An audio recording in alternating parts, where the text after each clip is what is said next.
On va le lire ensemble. C'est dans le livre des Juges, Juges chapitre 13. Juges chapitre 13.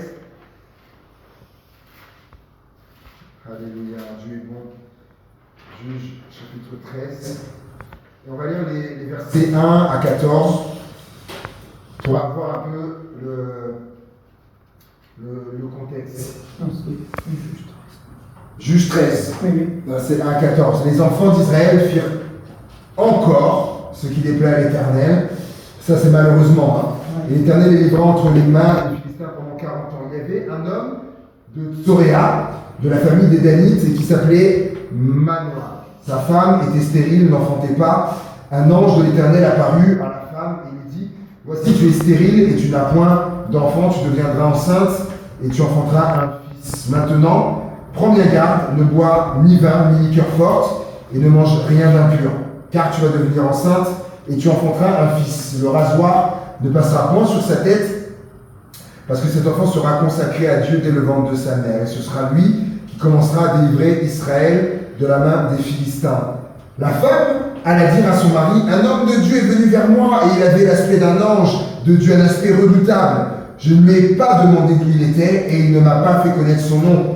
Mais il m'a dit: tu vas devenir enceinte et tu enfanteras un fils. Et maintenant, ne bois ni vin, ni liqueur forte, et ne mange rien d'impur, parce que cet enfant sera consacré à Dieu dès le ventre de sa mère, jusqu'au jour de sa mort. Manoah fit cette prière à l'Éternel, c'est ça ce qui va nous intéresser. Manoah fit cette prière à l'Éternel: ah Seigneur, que l'homme de Dieu que tu as envoyé vienne encore.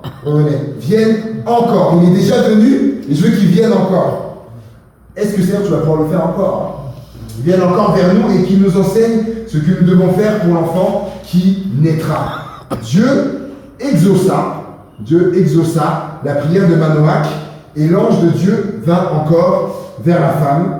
Elle était assise dans un champ, et Manoach, son mari, n'était pas avec elle. Elle courut promptement donner cette nouvelle à son mari et lui dit: voici, l'homme qui était venu l'autre jour vers moi m'est apparu. Manoach se leva, suivit sa femme, alla vers l'homme et lui dit: est-ce toi qui as parlé à cette femme? Il répondit: c'est moi. Manoach dit: maintenant, si ta parole s'accomplit, que faudra-t-il observer à l'égard de l'enfant, et qu'y aura-t-il à faire? L'ange de l'Éternel répondit à Manoach: la femme s'abstiendra de tout ce que je lui ai dit. Elle ne goûtera d'aucun produit de la vigne, elle ne boira ni vin, ni liqueur forte, et elle ne mangera rien d'impur. Elle observera tout ce que je lui ai prescrit. Amen. Amen. Donc, on va pas relire voilà, le contexte. Vous avez bien compris ce qui se passe. Et voilà ce qui m'a frappé. C'est pas commun quand même. C'est pas commun parce que j'ai pu un peu me mettre dans la place de Manoach. Voilà, c'est cet homme qui est marié, qui est femme, et sa femme qui vient le voir. Je pense qu'elle devait être quand même un peu chamboulée. Il y a un homme qui m'est apparu, voilà ce qu'il m'a dit, tu vas devenir enceinte, etc. Il m'a donné des recommandations sur moi, il ne faudra pas que je boive, etc. Faudra pas lui couper les cheveux. Et je me dis, je suis le mari, ma femme, elle vient et elle me dit ça, l'homme est venu, etc. Et je me dis, alors même si j'ai confiance, bien sûr, à ma femme, je sais qu'elle m'en parle, je lui dis quand même, moi, personnellement, je lui dis, je voudrais, comment dire ça, en savoir plus. Je voudrais en savoir plus quand même. Et du coup, Manoach, je pense que c'est un petit peu ce qui s'est passé. Alors, et c'est intéressant, qu'est-ce qu'il va faire? Tiens, vers qui il va se tourner? Qui va aller voir? Il va se tourner vers le Seigneur, vers Dieu. Verset 8, Manoach fit cette prière à l'Éternel: ah Seigneur, que l'homme que tu as envoyé vienne encore vers nous et qu'il nous enseigne ce que nous devons faire pour l'enfant qui naîtra. Amen. Et il lui demande à Dieu que l'homme qui est venu vienne encore. Moi, ce qui me touche, c'est même pas tant ce qu'il va demander à Dieu. Ce qui me touche là, c'est la simplicité avec laquelle Manoach demande ça à Dieu. Et pour moi, c'est révélateur de la relation qu'il a avec Dieu. C'est-à-dire que il connaît Dieu Amen. et il sait ce dont Dieu est capable. Et Manoach croit que ce que Dieu a fait, il peut le faire encore. Amen. Et ça, moi, c'est ça qui m'a touché. Il a pas une once de doute. Il sait que Dieu a fait quelque chose, et parce qu'il l'a fait par le passé, et il sait que Dieu peut le refaire encore. Alors, dans cette simplicité, il va demander à Dieu, Seigneur, l'homme que tu as envoyé, fasse qu'il revienne encore. Refais-le encore venir. Wow. Et je vous pose cette question, est-ce que ce qu'il a fait, est-ce que c'est biblique? Est-ce que c'est biblique? Est-ce que Dieu, quelque chose que Dieu avait déjà fait, est-ce que Dieu, dans la Bible, est-ce que Dieu, vous avez des situations, des exemples où Dieu, ce que Dieu avait fait, Dieu l'a refait encore? Est-ce que pour vous, est-ce que c'est biblique ça? C'est Manoach qui a demandé à Dieu. Pas vraiment. Oui. La toison avec la rosée d'un côté et le lendemain de l'autre côté. Voilà.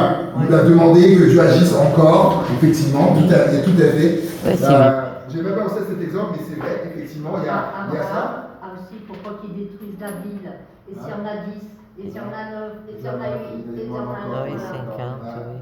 Tout à fait, C'est ouais, pareil. tout à fait.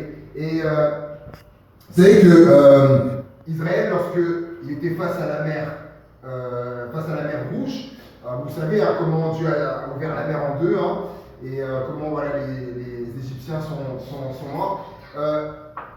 Est-ce que vous savez que donc, le peuple est passé à sec? Est-ce que vous savez que Dieu l'a refait encore ça? Oui. Ouais. Le Jourdain. C'est ça, avec le Jourdain, exactement. Je vais laisser ça rapidement, je vais vous le lire. Sinon, dans Josué au chapitre 3 Josué. et le verset 14. On va venir à partir du verset 17. Les sacrificateurs qui portaient l'arche de l'alliance de l'Éternel s'arrêtèrent de pied ferme sur le sec, au milieu du Jourdain, pendant que tout Israël passait à sec, jusqu'à ce que toute la nation eût achevé de passer le Jourdain. Donc Dieu l'a refait plus tard avec le Jourdain, pas la mer Rouge, avec le Jourdain. Il a fait passer le peuple à sec. Donc Dieu l'a refait encore. Ce que Dieu avait fait, Dieu l'a refait encore. Si je vous parle de Élie et de Élisée, est-ce que vous voyez quelque chose que Dieu a fait qu'il a refait encore? Le char de feu quand il est parti. Non. Oui, Élisée avec le manteau d'Élie, il a frappé le Jourdain. Ouais, tout à fait. Regardez ce qu'il est dit dans 2 Rois au chapitre 2. 2 Rois chapitre 2 verset 8. Il y a pour vous. 2 Rois chapitre 2 verset 8. Alors Élie prit son manteau, le roula et en frappa les eaux qui se partagèrent ça et là et ils passèrent tous deux à sec. Donc ça c'est Élie, hein. C'est Élie qui l'avait. Vous voyez, et un peu plus loin, verset 14. Verset 13, on va dire, voilà, Élisée releva le manteau d'Élie, donc parce que là, Élie est monté au ciel. Maintenant, c'est Élisée, il récupère le manteau. Hein. Puis il retourna et s'arrêta au bord du Jourdain. Il prit le manteau qu'Élie avait laissé tomber et il en frappa les eaux et dit: où est l'Éternel, le Dieu d'Élie? Lui aussi, il frappa les eaux qui se partagèrent ça et là, et Élisée passa à sec. Donc, ce que Élie a fait, Élisée l'a refait. Donc, ce que Dieu avait fait avec Élie, il a refait encore. Donc, tu as dit ce que Dieu a fait, il peut le refaire encore. Je vous pose la question, la multiplication des pains, il y en avait combien? 2. Et on nous dit donc, on connaît la première, et dans Matthieu chapitre 15, et le verset 33, non, à la limite, voilà, comme certains l'ont dit, il y a une deuxième multiplication des pains, mais peut-être pour quelqu'un c'est quand même intéressant de l'entendre. Verset 33, les disciples lui dirent: comment nous procurer dans ce lieu des airs assez de pain pour rassasier une si grande foule? Jésus leur demanda: combien avez-vous de pain? 7, répondirent-ils, et quelques poissons. La première multiplication, il y avait combien de pains et de poissons? 5 poissons, 5 pains et 3 poissons. et 5 pains, 2 poissons. Là, 7 pains et quelques poissons, c'est pas exactement combien. Voilà, et Jésus va faire le miracle. Donc, Dieu l'a fait une fois, Dieu l'a refait encore, multiplication des pains. Et vous savez que, peut-être certains l'ont vécu, que même dans la suite de temps, pas forcément biblique, que Dieu l'a refait encore des multiplications. J'ai déjà entendu des témoignages de gens qui racontaient avoir vécu littéralement des multiplications.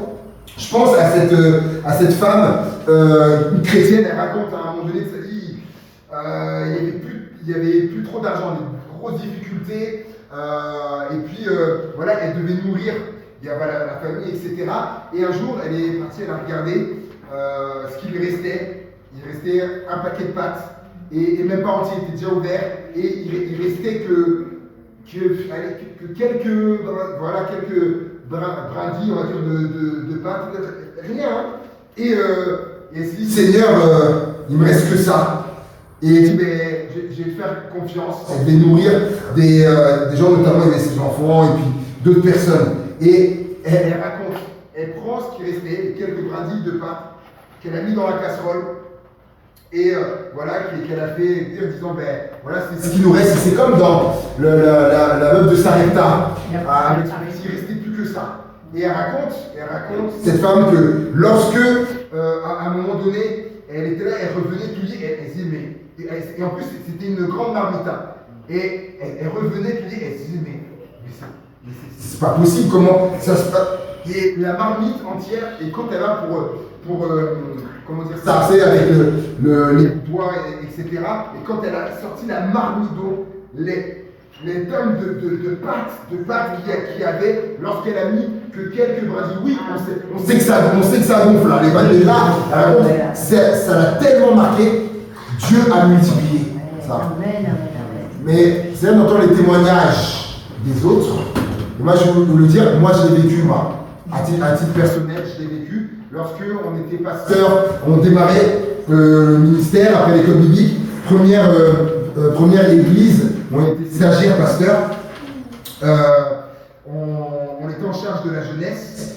Et un jour, dans ce qu'on fait, on organisait des repas de jeunesse. Et là, pour nous, c'était notre premier. Et on avait dit aux jeunes, on leur avait dit, le but, c'est que chaque jeune ramène un autre jeune.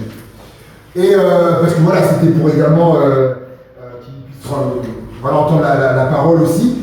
À ce moment-là, il y avait 40 jeunes. Et ce qui se passe, c'est que il y a une sœur de l'église qui elle a eu à cœur de faire des kebabs, elle a eu à cœur de faire ça. Et elle me demande, il y a combien de jeunes? Je lui dis, il y a 40. Il y a une quarantaine de jeunes. Et je m'étais dit, si chaque jeune ramène un autre jeune, ça fait 80. Et je lui dis à la sœur, mais voilà, on a lancé un défi aux jeunes. Mais je lui dis, elle dit, combien je fais? Je lui dis, et là j'étais dans la foi, je lui dis, faites 80. Pour 80. Et le jour arrive, elle avait tout préparé, les pains, etc., la salade, les tomates, tout, etc. Et donc on avait écouté une équipe, il y avait des jeunes qui se suivaient, celle qui avait le pain, voilà, l'autre mettait les salades, l'autre tomates, les oignons, c'est avec ce qu'on voulait, etc., etc. Le jour arrive, les jeunes arrivent, vous savez, forcément ça marche, hein. Ils arrivent, et ça arrive, et tout, qu'ils y vont. Et à un moment donné, il y a une jeune, c'était au niveau du pain, et il y avait une corbeille, et elle se dit, on va avoir un problème. Elle dit, il y a des jeunes qui arrivaient, et il restait 3-4 pains, et il y avait plein de jeunes qui arrivaient. Et elle dit, mais David, comment on va faire? Alors là, moi j'étais là, j'étais un peu décontenancé, et je dis, on va voir comment ça se passe. Et là, je vous dis, parce que je l'ai vu de mes yeux, Amen. Elle était là, et continuait de sortir les pains, et ça continue d'arriver les jeunes. Et ça ne désemplissait pas. Et ça continuait. Et on a eu ce soir-là, il y avait une centaine de jeunes. Et après qu'on ait passé la soirée, je retourne voir la chrétienne, et et je lui dis, combien tu as fait de pain, combien tu en avais mis? Elle dit, j'en ai mis 80, quand tu m'en mets 80. Et je dis, c'est où la centaine de jeunes qu'il y a eu, tout le monde a eu. Et lorsque je vais voir parce que moi j'étais là, j'étais dans tous mes états, je dis, oh là là, c'est fou. Je vais voir mon pasteur, formateur, et je lui raconte, moi j'étais là, j'étais tout, et je lui dis, mais on a vu quelque chose, c'est fou. Et lui, l'air de rien, il me dit, mais David, ah oui, il dit, vous avez vécu une multiplication. Et lui, il m'a l'air tellement normal. Moi, j'étais là, je dis, mais quand même, il dit, mais oui, vous avez. Et il dit, mais ce que Dieu a fait, il peut encore le faire. Il peut encore le faire. Et je terminerai avec ça. Lamentation 5:21 qui dit, donne-nous encore des jours comme ceux d'autrefois. C'est-à-dire que donne-nous encore des jours, vous avez vécu des jours glorieux, etc. Il veut dire, donne-nous encore des jours comme d'autres. Fais-le encore, Seigneur. Et quand on lit le contexte, le Seigneur l'a fait encore. Et je voudrais terminer avec ça. Peut-être que pour quelqu'un, personne demande au Seigneur, peut-être que cette personne n'a plus la joie comme elle avait autrefois. Et peut-être que quelqu'un demandera au Seigneur, redonne-moi la joie comme j'avais autrefois. Peut-être quelqu'un dira, redonne-moi la paix comme j'avais autrefois. Seigneur, quelqu'un dira peut-être, redonne-moi, Seigneur, le dégoût du péché comme j'avais autrefois. Redonne encore. Ou cette envie de servir que j'avais avant, peut-être qui s'est un peu éteinte. Seigneur, redonne encore. Que j'ai encore cette envie de servir. Amen. Ou encore ce feu pour témoigner de toi, ce zèle pour aller pour parler de toi. Amen. Ou Seigneur, cette assurance que j'avais avant, Seigneur, redonne-moi encore. Ou cette foi que j'avais comme un enfant, Seigneur, qu'elle revienne encore. Amen. Ou cette passion pour ton œuvre, pour ton royaume, Seigneur mon Dieu. Peut-être cette passion qui s'est un peu étiolée, Seigneur. Seigneur, redonne-moi encore. Redonne-moi encore. Et bien moi je crois que les prières comme ça, Dieu les exauce. Vous avez vu ce qu'il est dit pour Manoach, il est dit, et l'Éternel exauça la prière de Manoach. Amen. Et je crois que lorsqu'on est sincère comme ça, Seigneur, ce que tu as fait, tu peux le refaire encore. Seigneur, Amen. Fais-le encore. Amen. Fais-le encore dans ma vie.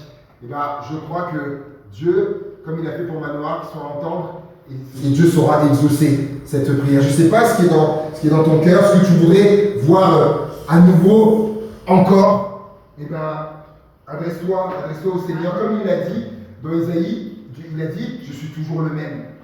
Je n'ai pas changé. Ce que j'ai fait par le passé, je peux le faire encore. Amen. Donc, adressons-nous au Seigneur tout simplement. Je voudrais vous laisser simplement avec cette exhortation. Que Dieu peut le faire encore. Dieu peut le faire encore. Quel que soit le sujet qui est là et qui te préoccupe ou qui est important pour toi, Dieu peut le faire encore. Demande-lui, dans la simplicité comme un homme, demande-lui qu'il ait dit, Seigneur, que cet homme qui est venu, fais-le revenir encore. Ok, tu veux ça? Eh bien d'accord. Voilà, simplement, vous laisser avec ça. Repartez, fortifiez avec ça. Il est toujours le même. Et de penser également dans les jours qui viennent, voilà, de penser à nous demain pour penser à nous demain dans la prière pour